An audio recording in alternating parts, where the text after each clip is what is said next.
ને તવળો કે ચૂચું ફાવે છે. દાળ ભાત, રોટલી, શાક, રોટલા, લાપસી. આમ તો રોટલાનું લાપસીનું કહી દે ને પછી માણાના પેટના આગળ ન પૂછે. દરેક રસોઈ તમે ચોપડીમાં વાંચીને શીખી શકો, ટીવીમાં જોઈને શીખી શકો, પણ એક રોટલો ને બીજી લાપસી એ છે કે તો જેની જનેતાને આવડતું હોય એની જ દીકરીને આવડે છે. આ સંસ્કાર છે. માતાજીની લાપસી આવડતી હોય એટલે.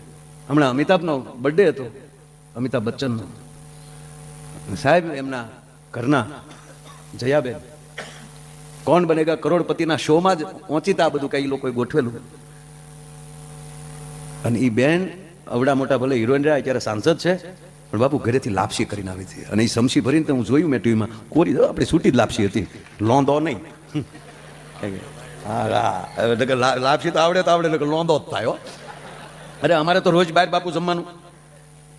તમે એક જગ્યાએ જમવા ગયા એટલે બેઠા બધું પીરસતા હતા, એમાં થાળીમાં લબ લબ પડ્યું. અમે આમ ઉતાવળમાં હાથ નાખ્યા ત્યાં લાળું થઈ આવે, થાળી હારે આવે એટલે એક આઈ છે થાળી પકડી અને કાંઠે આંગળા ઘસ્યા, ત્યાં છૂટું પાડ્યું. પછી તો રોટલો બીજો તો અમે ખાતા હતા. પછી અંદરો અંદર પૂછ્યું આ છે હું.